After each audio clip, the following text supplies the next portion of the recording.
Isa sa mga pinakamahalagang gawin ng tao bilang tugon sa pag-ibig ng Diyos is to develop oneself. Ma-develop ang sarili natin. Luke 2:52, tungkol kay Jesus, Jesus grew in wisdom and stature and in favor with God and all the people. In other words, Jesus grew physically, mentally, socially, and spiritually. Balanced growth. Yan ang mahalaga at dapat natin ngayong pag-aralan to keep growing. At yan ang pamagat ng ating pag-aaral, grow to your highest potential. Abutin mo ang pinakakaya mong maabot sa tulong ng Diyos. Salamat, Ama, dahil kayo po ang aming teacher. Now we ask you to quiet our hearts, calm us, payapain niyo po kami, buksan ang aming isip at bigyan ng liwanag para lalo naming maunawa ang pinakamahalagang pagtugon sa buhay na binigay mo sa amin at yun ay lumago physically, mentally, spiritually, socially. Be our speaker, be our teacher. We ask you, Father, in the name of your Son, our Lord and Savior, Jesus Christ.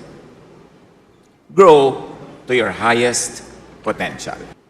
Jesus grew in all ways. Sabi nga ng Luke 2:52 na ating binasa, and Jesus increased, advanced, kept increasing in wisdom and in favor with God and men. Those variations sa mga words galing sa iba-ibang versions of the Bible, but actually talking about the same thing. That Jesus increased, advanced, and kept increasing in wisdom. At kung si Jesus na yon, lalo namang dapat tayo mag-grow. Dahil mas kailangan natin yon. At si Jesus na ang nagbigay ng halimbawa sa kanyang sariling buhay na siya mismo lumago, kaya dapat tayong patuloy na lalago. Jesus continued to learn more and more, to grow physically, and people liked him and he pleased God. That is another version of the same verse, Luke 2:52. Another version says he became strong and he could understand more and more things. Isinilang si Jesus, ipinakita noon yung human side niya, hindi niya alam lahat agad. He kept on growing in knowledge that he was able to understand more and more things. At bakit kailangan mangyari sa kanya yon bilang model natin? Kasi tayo rin pwedeng maging ganon. In fact, dapat maging ganon. Na patuloy lumago ng lumago ang isip, lalong lumiwanag ang pag-unawa natin sa mga bagay-bagay. So Jesus grew into a balanced person.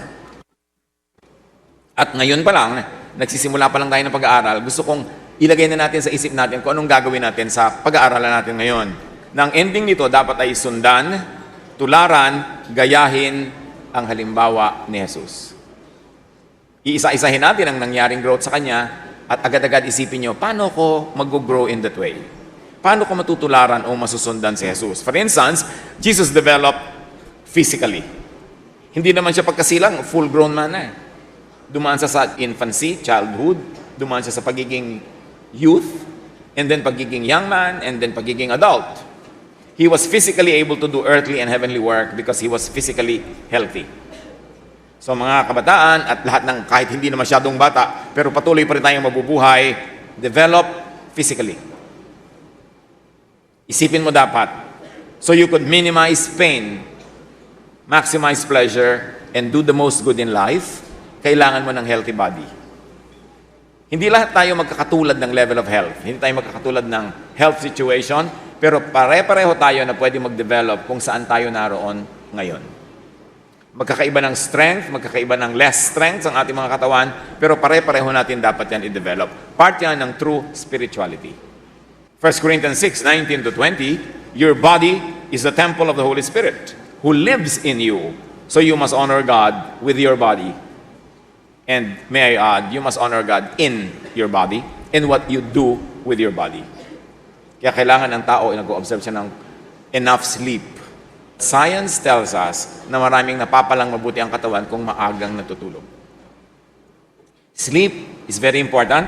Isalin nyo yan sa important activities nyo, sleep. Hindi yun pagsasayang ng panahon. Kasi pag natutulog ang tao, nakaka-recover ang katawan niya, yung health niya, yung mind, yung kanyang thought, at mas nagiging handa siya to be active the following day. 1 Timothy 4:8, physical training is good. So whatever training you need, do it.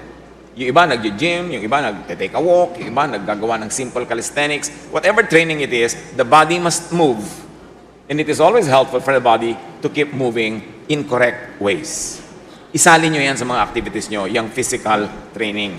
Keep a healthful lifestyle, especially diet. Dapat mas discerning ang tao ngayon kung anong kakainin, anong hindi kakainin. Proverbs 15:17, better to have a dish of vegetables where there is love than juicy steaks where there is hate. Hindi masama yung steak, pero ang sinasabi, kaysa kumain ka ng maraming maluluho o mga mahal, mabuti na yung simple kung yung simple ang magbibigay sa iyo ng kapayapaan. Pagka naghahanap ka ng sobrang mahal o magastos, tapos napapaaway ka, nagiging selfish ka, nagiging unkind to others, better settle for simple foods. At yung food na yan, hindi lang dyan limited yung ibig sabihin ng Proverbs 15:17. Lahat o anumang bagay. Gusto mong mag-celebrate ng birthday, ng party, mabuti ng simple, pero hindi naman kayo nakakautang-utang, hindi kayo napapalagay sa gulo, o hindi na-stress kayo at ang inyong mga magulang, better go for what is simple, pero peaceful ang mind mo. Kasi pag peaceful ang mind, peaceful ang katawan, it is good for the health. Good for your physical health, mental health, and emotional health. Lalong-lalo na sa ating spiritual health. So, be emotionally happy. Happiness is a primary duty of life.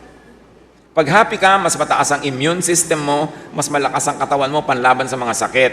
Kaya may mga scientific studies, nakita nila yung mga pasyenteng malulungkot, matagal gumaling, pero mas masaya, mas nagre-respond sa medication, sa therapy, mas mabilis lumakas. May mga nagtatanong sa akin, Tito, sa dami po ng mga nanliligaw sa akin o nililigawan ko, kanino kaya ang pinakamaganda makipag-spend the rest of my life? Siyempre, iba-iba ng mga katangian yan, iba-iba ng mga assets. And I always tell them, go with that person who makes you emotionally happy. At the end of the day, sabi nga nila, edi gabi na. But really, at the end of the day, ang mahalaga, happy ka. Huwag ka magpunta sa kaganda-ganda tapos hindi ka naman masaya. O kaya, mapera pero hindi ka naman masaya. Basta kung saan ka masaya. Kasi yung kaligayahan mo ang nagbibigay sa'yo ng basic good health. 1 Timothy 5:23, don't drink only water. You ought to drink a little wine for the sake of your stomach because you are sick so often. Alam nyo, marami sa mga religious conservative, minamasama nila agad pag may konting wine. Pero sa Bible mismo sinabi, dahil laging sira ang tiyan mo, uminom ko ng konting alcohol kasi makakabuti yan sa pag-disinfect ng digestive system mo. In other words, hindi laging masama yung mga ganyang bagay. Basta nasa tamang context, tamang panahon, at tamang amount. So, do not needlessly fast. Kabaligtaran, ano? Kasi ang katuroan ni Jesus, ganun baligtad. Si Jesus mismo, tinuligsa siya. Sabi, bakit hindi kayo lagi nagfa-fast? Kasi si Jesus kahit kailan hindi nag-lead ng fast. In fact, lagi siyang kasama sa mga handaan, mga kainan, kasiyahan. Kasi yun ang gusto niyang maranasan ng mga tao in a good way, ha? Na kailangan mag-enjoy ka sa buhay. Hindi puro pagtitiis, puro pagtitimpi, pagfa-fast dyan. Gawain yun ng mga religion. Pero Jesus was never religious that way. Sabi sa kanya, sa Luke 7:34, sabi naman ni Jesus, nang dumating naman ang anak ng tao, meaning him, siya'y kumakain at umiinom. Ngunit sinasabi naman ninyo, tingnan nyo ang taong yan, matakaw, lasenggo, at kaibigan ng mga maniningil ng buwis at ng mga makasalanan. And that is Jesus.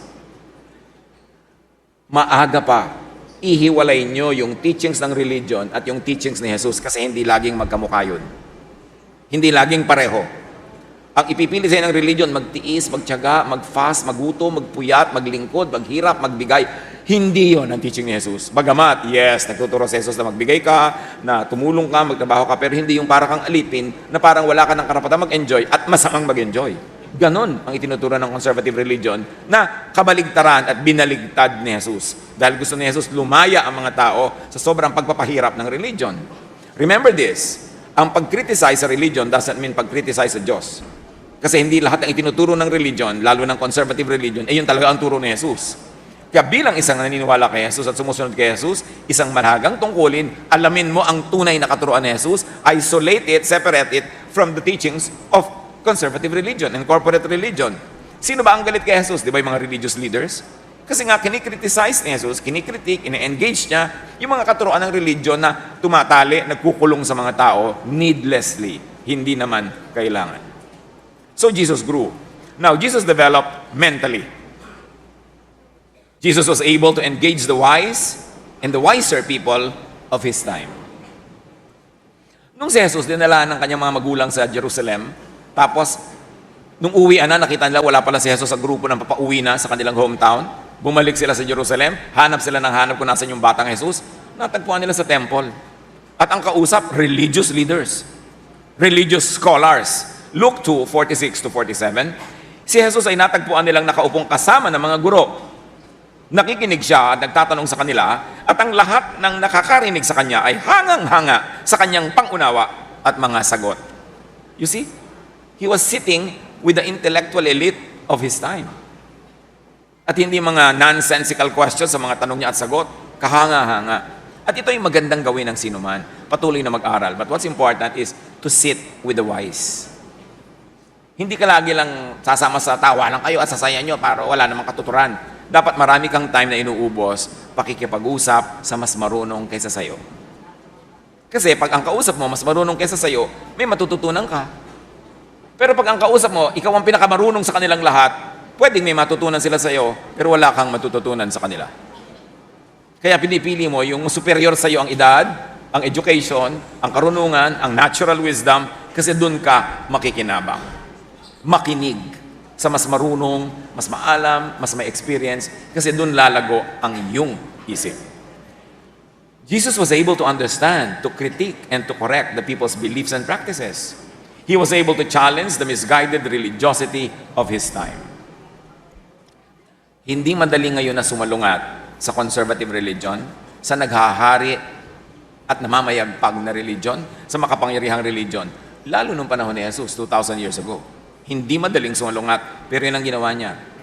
Pinansin niya ang mga pagkakamali ng religion, pinunan niya at kinriticize niya dahil gusto niya ang mga tao lumaya mula sa mga pahirap ng religion na hindi naman Diyos ang may gusto, yung religious leaders lamang. Matthew 5:20, sabi niya sa mga religious leaders of his time, sinasabi ko sa inyo, kung ang pagsunod ninyo sa kalooban ng Diyos ay tulad lamang ng pagsunod ng mga tagapagturo ng kautusan at ng mga pariseyo, hindi kayo makakapasok sa kaharian ng langit. Sabi ni Jesus, kung ang tutularan nyo lang sa pagsunod sa Diyos, ang pagsunod ng mga religious leaders nyo, pare-pareho lang kayong mabubulid, pare-pareho lang kayong maliligaw, hindi nyo matatagpuan ang tunay na paghahari ng Diyos sa inyong puso at isip kasi kulang ang turo nila. Puro religiosity, puro ritual, puro sacrifice, pero walang pagkain ng isip at ng kaluluwa.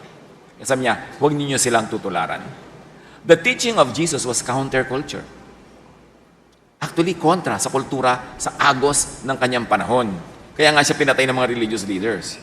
Pero can you imagine that? Ganon siya naglakas loob magturo, ganon siya katalino para magturo, at ang dahilan nun para palayain ng mga tao mula sa mga mapagpahirap na turo ng relihiyon.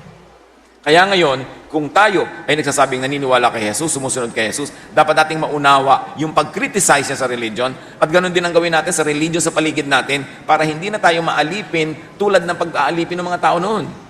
Jesus came to set free, to save from the law, to save from judgment, to save from guilt, to save from all the fear that religion instills in people. Counterculture yan. At ang counterculture, lalo't matalinong counterculture, panghenyo yan. Yung mga hindi masyadong matalino, aayon na lang yan, susunod para walang gulo. O susunod-sunod na lang kasi ayaw naman nila mag-isip. Kung ano na lang sabihin sa kanila, yun na lang. Pero ang tunay na pagsalungat, hindi lang pangungontrang walang sense, kundi dahil nakabase sa katalinuhan, sa pag-iisip at sa revelation ng Diyos, panghenyo yan.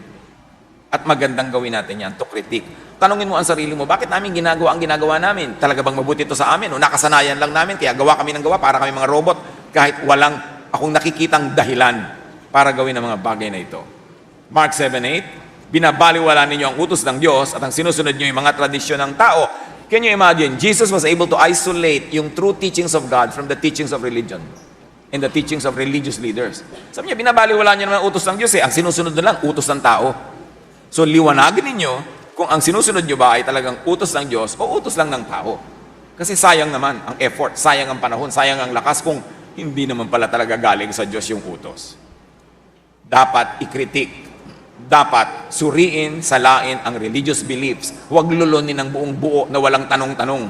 Dapat yan, pag-aralan. Kasi ang nakataya, yung growth mo, yung ikabubuti mo, ikasasaya mo. Luke 11:42, kinakaligtaan ninyo ang katarungan at ang pag-ibig ng Diyos. Hindi dapat kaligtaan ang mas mahalagang bagay.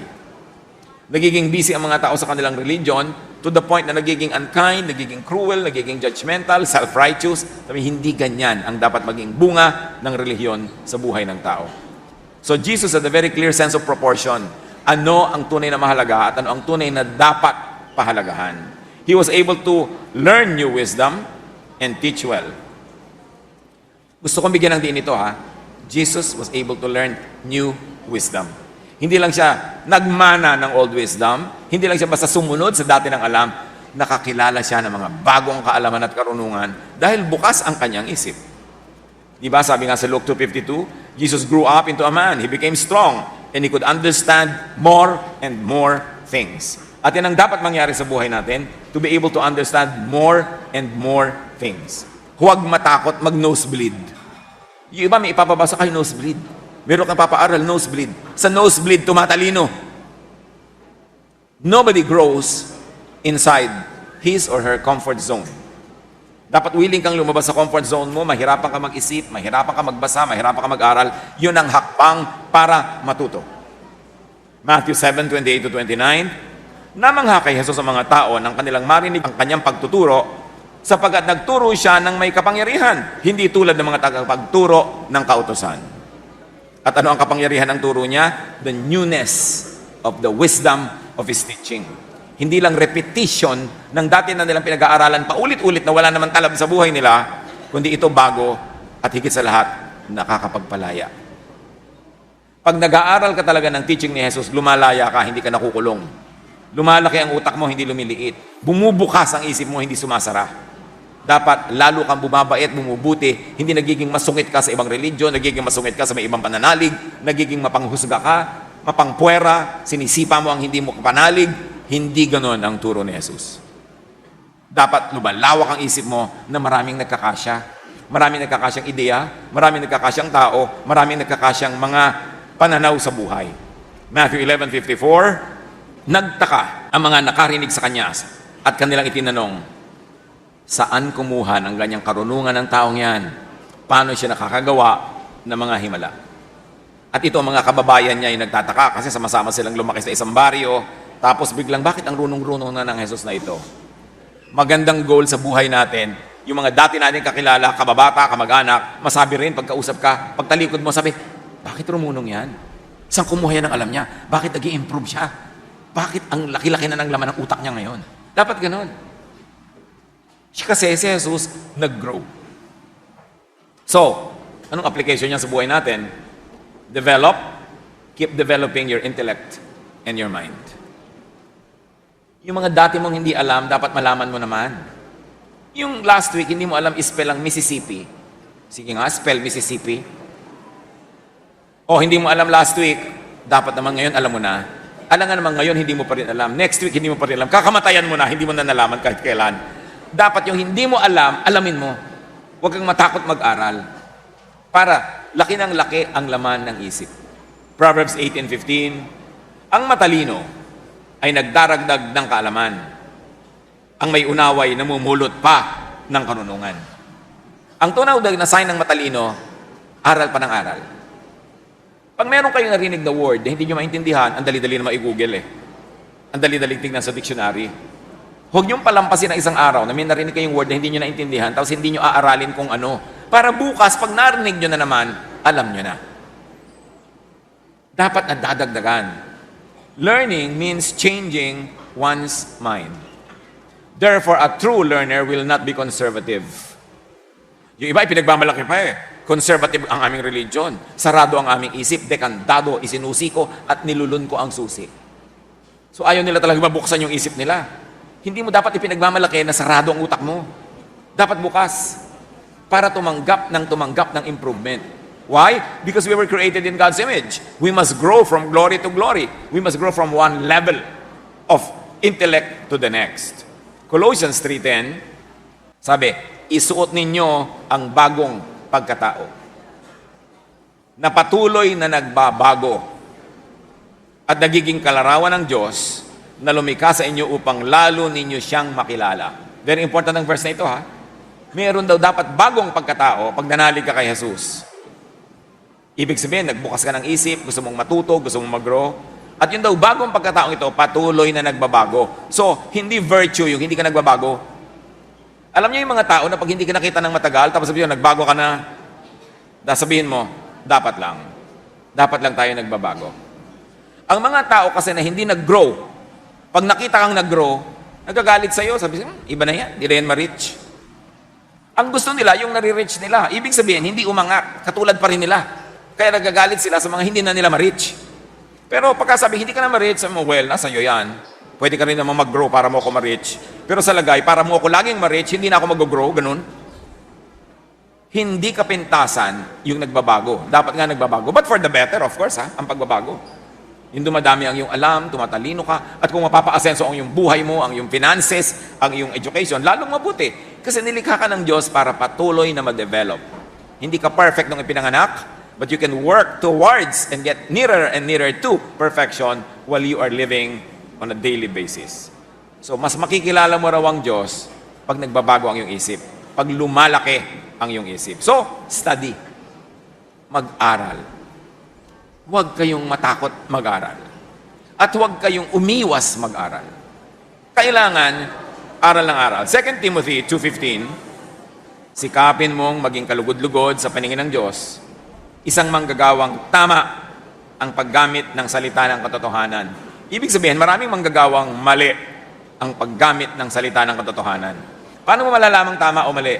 Tama ang paggamit ng salita ng Diyos kung ang ending nakakapagpalaya, nakakapagbigay ng kapayapaan, katahimikan, kagalakan, yan, tama. Pero ang pag nagiging ending, ang ituturo sa iyo needless guilt, fear, judgment of others, self-righteousness, maling paggamit yan ng salita ng katotohanan. So keep studying, keep learning new knowledge, new understanding, new interpretations, and applications. Proverbs 1:5, lalong tatalino ang matalino at magiging dalubhasa ang kakaunti ang kaalaman. Bakit? Kasi mag-aaral siya na mag-aaral ng mag-aaral. Proverbs 9:9, give advice to a wise person and he will become even wiser. Teach a righteous person and he will learn more. Sign daw yan na matalino ang tao. Pag tinuturuan mo, mas tumatalino siya dahil tinatanggap niya. Keep studying and keep learning. Ano ang pinagkaiba ng napag-aaralan sa elementary or grades 1 to 12 ba? Ang equivalent yun ngayon? Napag-aaralan sa high school, sa college, sa masteral degree, at sa doctoral. Ano pinagkaiba-iba niyan? Sa elementary or sa basic education or equivalent, we learn fundamental skills to read, write, and count. We learn fundamental knowledge and fundamental character. So lahat ng mga dapat ay alam ng lahat ng nilalang, pinag-aaralan yan sa elementary and high school. Kasama na sa high school or equivalent education, we learn higher fundamental skills and knowledge. Tulad lang ng elementary, pero mas mataas lang ng konti. Pero pareho lang yan.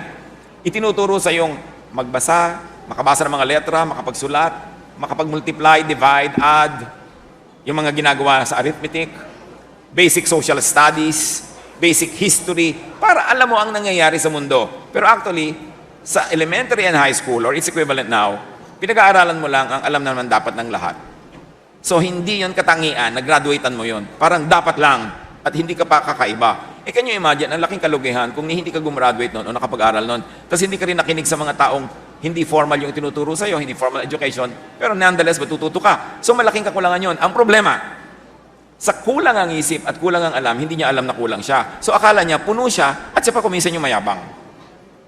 Kasi, yung kulang ang isip, hindi niya alam na kulang siya eh. Kailangan malayo ang marating ng isip mo para mo malingon masabing, ay, ang konti pala ng alam ko noon. Kailangan dumami na yung alam mo para mo marating yung point na masabi mong konti lang pala yung alam mo noon. Pero kung nando ka lang sa konti, akala mo yun na ang lahat-lahat at puno ka na. Sa college, ano ba talaga ang pinag-aaralan sa college? Bakit gusto ng mga tao mag-college at gusto ng mga magulang mapagkolehiyo yung mga anak nila hanggat sa abot kaya? Yung college or university education, we get to know what all people already know and should know. In other words, para lang yung elementary, high school, nalalaman mo lang ang dapat alam mo. Can you imagine na napakalaking kakulangan na hindi mo malaman yung dapat mong alam?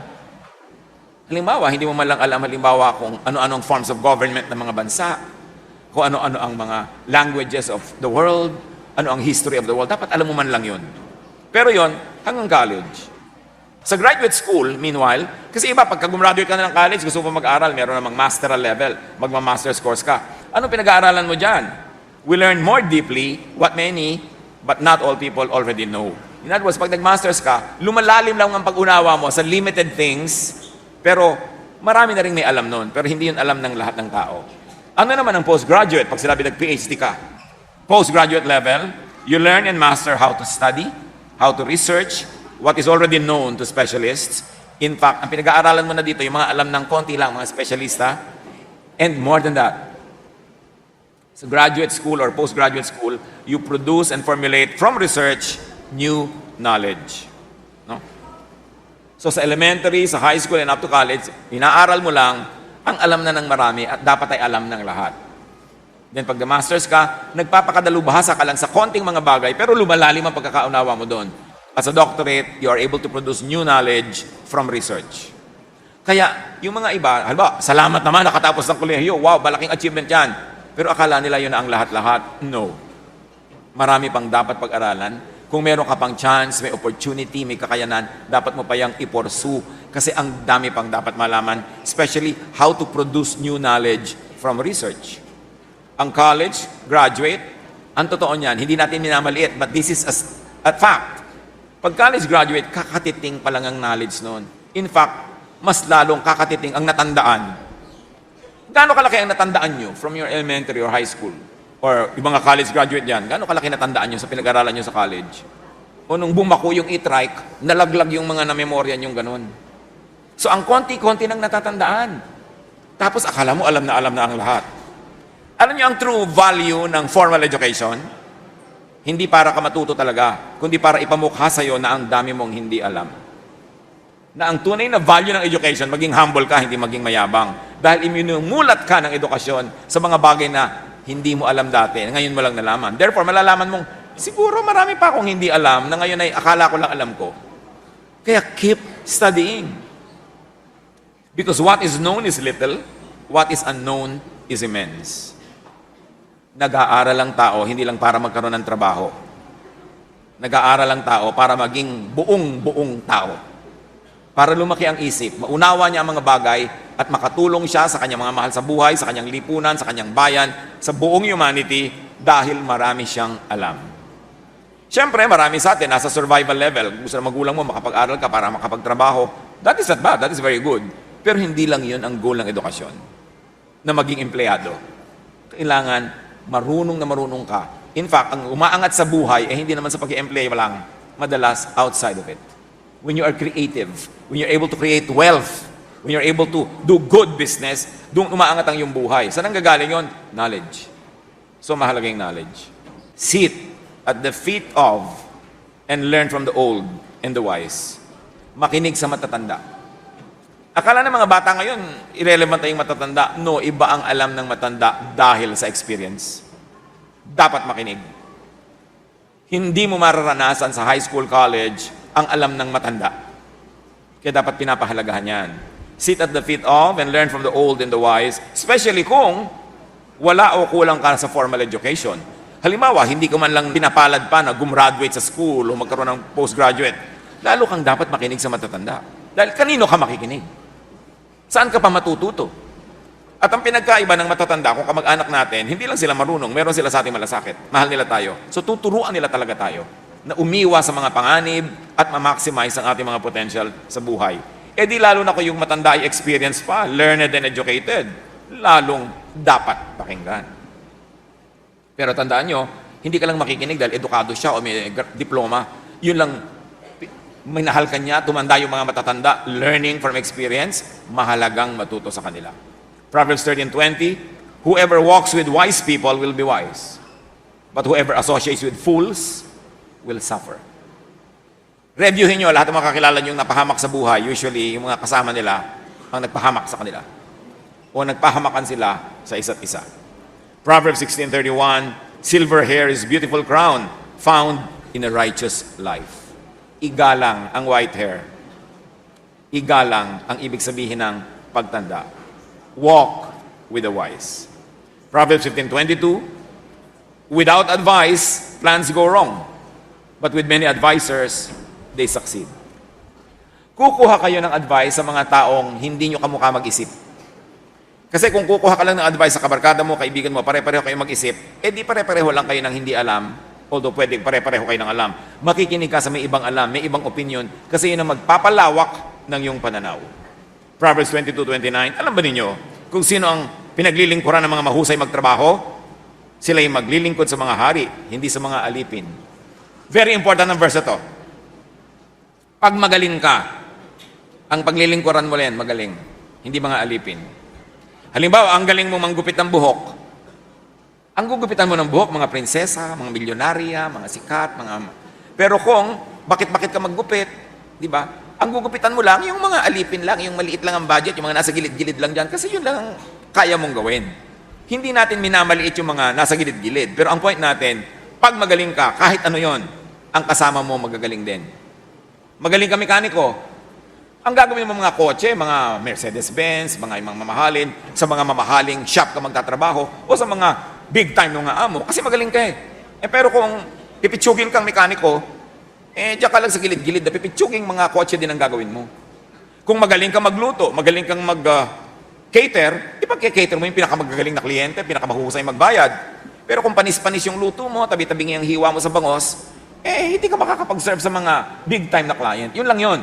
Kaya kung ano man ang gagawin niyo sa buhay, ano man ang inyong magiging hanap buhay, be the best ever in that field. Because you will walk with eagles. You will fly with eagles. Pag ang galing-galing mo, halimbawang manikurista, magmamanicure ka sa mga pinakamatataas sa mga tao, kasi ang galing mo ma-afford ka nila. Pero kung hindi ka magaling, doon ka na lang sa kapwa mo hindi magaling maglilingkod. So, hindi tataas yung sitwasyon mo sa buhay. Kaya dapat lagi mong ginagalingan ano man yun. Kasi pag magaling ka, nobody can keep you down. Mahusay ka sa anumang larangan, makakatagpo at makakatagpo mo ang ibang mga kapwa mo mahuhusay sa ibang larangan, and you will all move in the same zone. Kaya kahit halimbawa, therapist ka, minamasahin mo yung paan niya, pero paano man halimbawa ng ng prinsipe? Kasi, prinsesa ka ng therapy. Pare-pareho kayo magkikita-kita sa taas, anuman ang trabaho nyo. Pag pare-pareho kayong magagaling. The best in all walks of life, all meet at the best zones. So, taasan ang quality, taasan ang pangarap, at tataas ang level ng buhay. Or, instead of serving kings, maybe kaaaral mo, study well enough, and become the king. Why not? Kung marami kang alam at deserving. So, sit at the feet of and learn from the techie. Sino sa inyo dyan mga techie? Yung ang galing-galing sa mga telepono, mga computer, ang galing-galing. Di ba? Walk with the techie. Yun ang mga iba, magpo-on lang ng cellphone, di ko to alam, anak, gawin mga ito. Yung, ang tagal-tagal pang mabubuhay, hindi pa naman sasakabilang buhay bukas, ba't di mo pag-aralan yan? Lagi mong iaasa sa iba. Yun na ngayon ang kalakaran. Techie is the new sexy. Di ba ang napakasarap nung, sino gusto mong kasama? Yung pagkakayo umandar ng computer mo, nagagawa niya. Parang ito na ngayon ang bagong magaling. Yung napapaandar niya, yung mga gamit na yan na nagpapadali ng ating buhay. Now, going back to Jesus, Jesus grew socially. Comfortably, gracefully navigate your social milieu or cross the social divide. Dapat hindi ka mahiyain. Walang mangyayari sa buhay mo kung lagi ka mahiyain. Mga magulang, sino dito mga magulang na huwag niyong turuan ng mga anak niyong maging mahiyain? Para niyo na tinuro ang maapi. Yung mahiyain kasi kain na nakain ka, busog. Pero kinakain na nung large intestines niya, yung small intestines. Pero sasabihin pa, busog, kasi mahiyain. Yung merong magandang mangyayari, hindi gagawin ng mahiyain. So, huwag niyo sa tinuturuan, hindi virtue maging mahiyain. Siyempre, hindi naman virtue maging walang hiya. No? Pero dapat, hindi ka dungo. Huwag turuan ng mga anak na magkaroon ng slave behavior and slave mentality. Matthew 9:10-13, nang si Jesus at ang kanyang mga alagad ay nasa bahay, dumating ang maraming maniningil ng buwis at mga makasalanan. Sila ay magkakasalong kumain. Nang makita ito ng mga Pariseo, tinanong nila ang kanyang mga alagad, bakit nakikisalo ang inyong guro sa mga maniningil ng buwis at mga makasalanan? Ano ang lesson dito? At is kay Jesus, yung mga itinuturing ng mga religious leaders na makasalanan at mga maniningil ng buwis. So Jesus was very socially amiable. He was very socially friendly that even the outcasts in society fell at ease with Him. Yan din ang mas kasanayan natin na ma-at ease tayo sa tao at ma-at ease sila sa atin. So many wonderful opportunities will open to you when you are at ease with people and when they are at ease with you. So develop social skills and grace. Colossians 4:6, sikapin ninyong maging laging kaaya-aya at kapakipakinabang ang inyong pananalita sa kanila at matuto kayong sumagot ng tama sa lahat ng tao. Sa pagsasalita lang natin, doors of opportunities can open or close. Pagka nagsasalita ka, mahusay ang bitaw mo ng salita, polite, maganda, matalino, may sense, may mga makakarinig dyan, nabibigyan ka ng opportunity umasenso sa buhay dahil natutuwa sa'yo.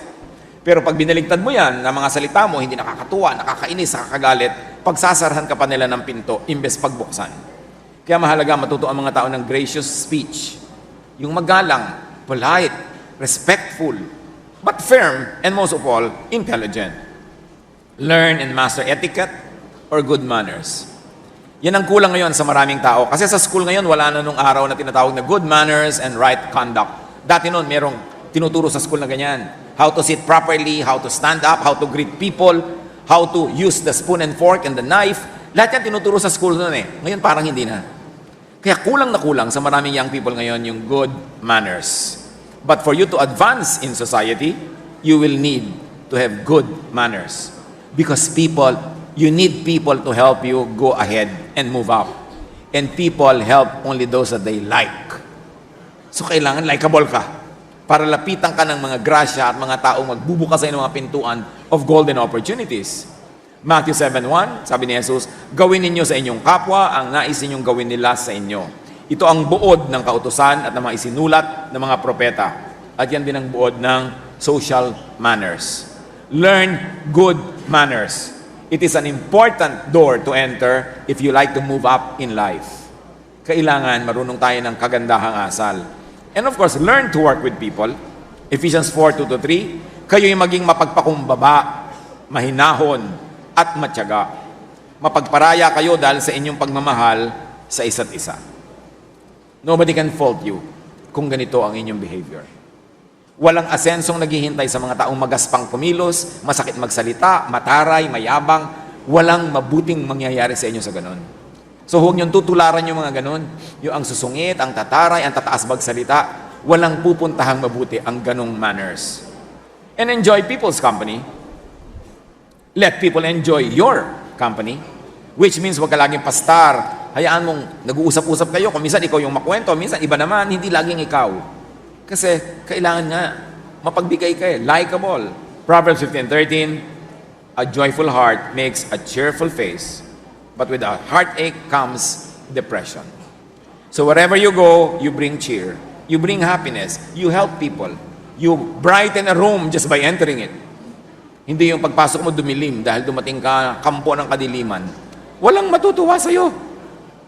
Learn it early in life.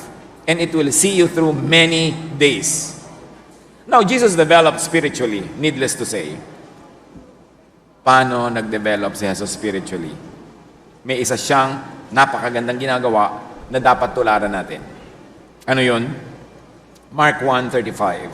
Madaling araw pa'y bumangon na si Jesus at nagpunta sa isang lugar na walang tao at doon ay nanalangin siya. Ano yung secret dito?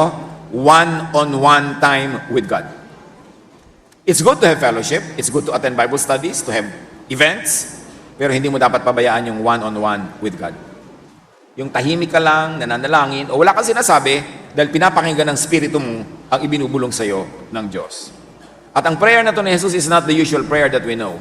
We are not told by Scripture, by the Gospels, how Jesus prayed, really. Pero ang mahalaga may personal time, free ka, walang nagkokontrol sa agenda, walang nagkokontrol sa ipagpe-pray mo, just be there and be quiet before the Lord at magre-reveal sa iyo ang Espiritu ng Diyos. Luke 6:12, nang panahong yon, umakyat si Jesus sa isang bundok at magdamag siyang nanalangin sa Diyos. Mag-isa. Usong-uso kasi ngayon yung grupo-grupo prayer, santamba kayo nagpe-pray, nakasulat sa bulletin board kung ano ipagpe-pray nyo, naka-PowerPoint, control na control yung prayer, hindi ka free. Ang na-achieve mo, pag nag-iisa ka lang, kung anong gusto mong pag-usapan nyo ng Diyos, kung anong gusto mo ipag-pray, o gusto mo, huwag kang kumibo, makinig ka lang ng makinig, it can happen. So personal one-on-one with God is very important. So spiritual development. Again, that's not the usual prayer that we know now. Religiosity is not always the same as spirituality. The people in Jesus' time were very religious, but Jesus reserved his harshest critique for the ultra-religious. Napansin nyo ba, pag pinag-aaralan nyo yung Gospels, walang pinagalitan si Jesus sa makasalanan. Ang lagi niyang pinapagalitan, yung mga relihiyoso, na self-righteous and judgmental. Learn from that. Na ayaw ni Jesus yung mga tao maging self-righteous and judgmental. Gusto niya, nagmamahalan, nag-uunawaan. Matthew 23:13, sabi niya sa religious leaders, "Kahabag-habag kayo, mga tagapagturo ng kautusan at mga pariseyo, mga mapagkunwari, hinahadlangan ninyo ang mga tao upang hindi sila makapasok sa kaharian ng langit. Hindi na nga kayo pumapasok, hinahadlangan pa ninyo ang mga nais pumasok." Bakit sila hindi pumapasok? Kasi ang teaching naman nila, hindi nagdadala sa tao sa kaharian ng Diyos. Nagdadala lang sa loob ng kanilang relihiyon. Sabi, kayo nga hindi nakakapasok, paano nyo patutulungan ng mga taong pumasok? And Jesus said that to the religious leaders. Matthew 23:23, "Kinakaligtaan naman ninyong isagawa ang mas mahalagang turo sa kautusan, ang katarungan, ang pagkahabag, at ang katapatan. Pero ang gagaling ninyo sa inyong mga religious teachings and rituals." Matthew 23:27-28, "Kahabag-habag kayo," sabi ni Jesus, "mga tagapagturo ng kautusan at mga pariseyo, mga mapagkunwari. Ang katulad ninyo yung mga libing ang pinaputi, magaganda sa labas, ngunit ang loob ay bulok at puno ng kalansay. Ganyang-ganyan kayo. Sa paningin ng tao ay mabubuti, ngunit ang totoo ay punong-puno ng pagkukunwari at kasamaan." Can you imagine Jesus was saying that to the religious leaders of his time? Because he was not convinced that the religious teachings were the teachings that will bring peace and love and joy to people. He grew spiritually. And to grow into something, you have to grow out of something. Kayo ngayon, mga kapatid, gusto nyo mag-grow spiritually, you have to grow out of something. You cannot grow and at the same time remain where you are. To grow is to change. Kailangang palitan. Kaya sabi ng Romans 12:2, "Be changed by the renewing of your mind." Renew your mind about God. Renew your mind about Jesus. Renew your mind about what it means to believe in Jesus. And then you will grow. Grow in knowledge and understanding. Si Paul mismo, anong sabi niya sa 1 Corinthians 13:11? Nung ako'y bata pa, sa pananampalataya yun. Ako'y nagsasalita, nag-iisip at nangangatwirang tulad ng bata. Ngayong ako'y mayroon ng sapat na gulang, iniwan ko na ang mga asal ng bata. I-consider natin yan sa ating religious consciousness. Siyempre, dumadaan tayo sa religious life na bata pa tayo sa faith. Sabi ni Paul, nung araw, bata pa ako sa faith, nag-iisip ako bilang bata sa faith, nangangatwiran ako bilang bata sa faith, pero ngayon, nag-mature na ako, iniwan ko na ang mga childish things na yan. Ano ang mga matuturing ninyo na bahagi ng inyong spiritual childhood na dapat iwan na dahil nag-grow na kayo in spirituality? To grow, keep changing. You cannot grow into something without outgrowing something. Now, to know if you are developing or maturing, may malilinaw na bang realization na ang nauna, dati, childhood alam at paniniwala, pananaw and attitude ay childish lang pala? Dapat dumating ka sa point ganito. Ay, ang childish ko pala nung araw, pambata lang pala yung alam ko, pero para dumating ka doon, ibig sabihin, nag-mature ka na. Pag wala kang realization na ang tanga ko pala noon, ibig sabihin, hindi ka pa tumatalino. Pero napakatalino mo pag sabi mo, ay, ang tanga ko pala noon, wow, ang talino mo na ngayon para masabi mo yan. Pero yung naniniwala ka palagi, ang tali-talino ko, baka hindi ka pa talaga tumatalino. Kasi ang tunay na pagtalino is ma-realize mong meron kang dinaanan na hindi katalinuhan. So, na-realize mo na yun ngayon. Na lumiwanag na, kaya nalaman mong nasa kadiliman ka pala nun. Na immature pala nun ang iyong pinaniniwalaan, childish lang pala, tulad ni Paul. Hindi naman yung una mong natutunan, ibig sabihin yun na yung permanent mong dapat alam eh. You must keep changing your mind as you keep studying. Or walang malingon na natatawag na childish stage kasi ay nandun pa rin up to now. Kaya alam nyo yung mga childish, hindi nila alam na childish sila. Yung makitid ang isip, di niya alam na makitid siya kasi sa kakitiran ng isip niya, punong-puno na ng alam niya, akala niya puno siya, pero hindi niya alam na makitid pala. So realization that you were not so correct is already your step to higher correctness. Romans 12:2, huwag kayong makiayon sa takbo ng mundong ito. Sa halip, hayaan ninyong baguhin ng Diyos ang inyong pag-iisip upang maunawaan ninyo ang kanyang kalooban. Sa gayon, magagawa ninyo kung ano ang mabuti, kalugod-lugod, at ganap na kalooban ng Diyos. Ano ba ang pag-iisip noon ng Jews na kailangan baguhin? Bakit sinabing kailangan silang magbago ng isip? 2 Corinthians 5:17, kaya't kung makipag-isa na kay Kristo ang isang tao, isa na siyang bagong nilalang. Wala na ang dati niyang pagkatao, sa halip, ito'y napalitan na ng bago. Dapat nagpapalit, nagiging bago. Tulad din ng kuko, humahaba, buhok, humahaba. Ganoon din dapat ang karunungan. Humahaba, lumalago, gumaganda. Ephesians 4:22-24, magbago na kayo ng diwa at pag-iisip, at ang dapat niyong isuot ay ang bagong pagkatao na nilikhang kalarawan ng Diyos. Bakit ito ang nais kong pag-usapan natin ngayon? Ito ang mahalaga sa buhay. Patuloy na matuto. Don't be overly loyal to what you learned yesterday to the point that you are no longer willing to learn something new today. Your loyalty should not be to what you know, but your loyalty should be to keep knowing and knowing and knowing to the point of changing. Panginoon naming Diyos, turuan niyo po kami mag-isip. Ano pa nga bang growth ang kailangan namin sa pag-unawa kay Jesus, sa pag-unawa sa aming pananampalataya, at ano ang mga changes ng pag-iisip na magdudulot ng spiritual growth? Nais namin maging katulad ni Jesus to grow physically, mentally, socially, and spiritually. Teach us na maging matyaga, mapag-aral, observant, and most of all, teachable. Sandali tayong manalangin, personal, manahimik, at ilapit natin sa Diyos, ano ang pinaka-importanting pag-aralan natin ngayon para lumago tayo sa pananalig. Let's bow before the Lord, be silent for a while, and let the Spirit finish this message personally for you.